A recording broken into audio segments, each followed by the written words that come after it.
shows you how to test for saltwater contamination.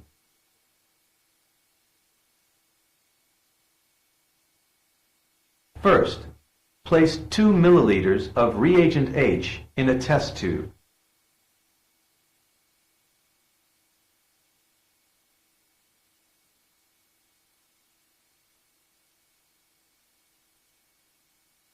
Shake the oil sample.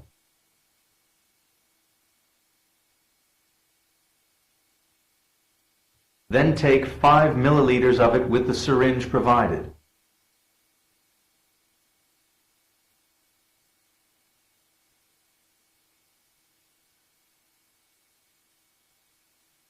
Add it to the test tube.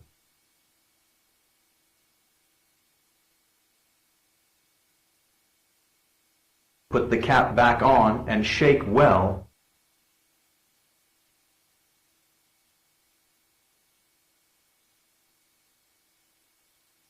Before placing the tube upright in hot water for 1 hour.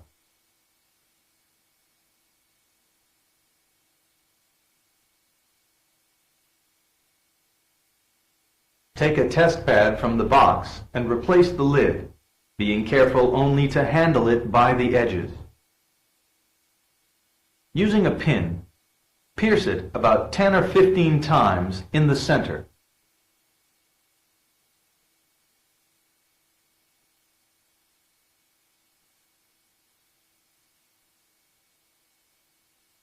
Flush the pipette with reagent H. Then draw off a sample of the water layer in the test tube.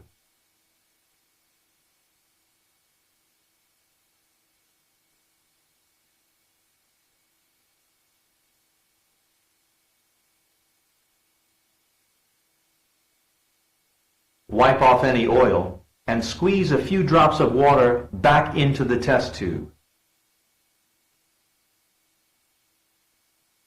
Place the next drop of water onto the test pad and leave it for 5 minutes. Compare the result on the pad to the examples on the inside cover of the box or in the instruction manual. If there is no yellow or only a very faint yellow, the water is fresh. If a large yellow patch appears, the sample is contaminated by salt water. You should always check a positive reading by repeating the test. To summarize, separate the water from the oil using reagent H. This takes 1 hour. Puncture a test pad and treat it with a sample of the water obtained. Compare the pad with the examples given. Repeat test if a positive result is obtained. Beware contamination by sweat.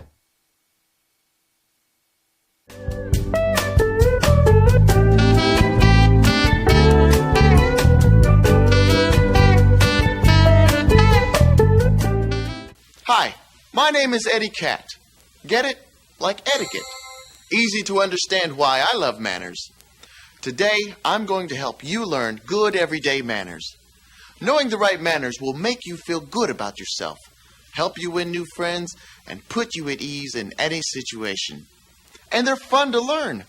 Anyone can demonstrate courtesy and kindness for others, and that's the stuff manners are made of.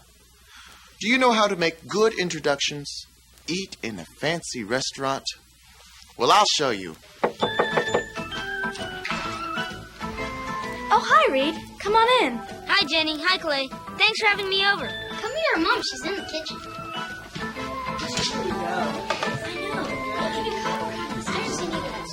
Mom, this is my friend Reed Thomas. Reed, this is my mom, Mrs. Smith. Hi, Reed. Nice to meet you. And this is our neighbor, Crystal Johnson. Hi, Reed. It's nice to meet you. Remember to always use first and last names when making introductions. And when you introduce two people, it helps to tell them a little bit about each other, like what grade they're in, and where they live, and what their hobbies are. Hey, another visitor. Let's see what happens next.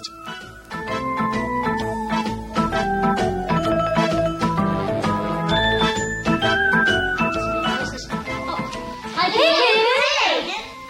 Mom, this is Kanan Ross. She's in my math class at school, and she lives over at Walker Street. Kanan, this is my mom, Mrs. Smith. Hi, Mrs. Smith. How are you doing? I'm good. How are you, Kanan? Did you notice that Clay didn't introduce his mom by her first and last name, but as Mrs. Smith? You should always use a title such as Mr. or Mrs. when speaking to or about an adult. If Mrs. Smith wants to be called something else, she'll let you know. Also, the rule to follow is to introduce the younger people to the adults. What do you say we catalog what we've just learned? Always use first and last names. Be sure to use appropriate titles, such as Mr. or Mrs. when introducing adults. And tell the people you're introducing something about each other, because it's just good manners. I promised Kanan I'd go over the rules for writing a great thank you note. You should always write a thank you note as soon as possible after receiving a gift, whether it's for your birthday or another occasion. Also, after you spend the night at a friend's house, you should write a note thanking the hostess, your friend's mom, for having you as her house guest. All right, let's... To write a terrific thank you note, first, be sure to name the gift. Always mention how you'll use and enjoy the gift, and let the person know you appreciate his thinking of you.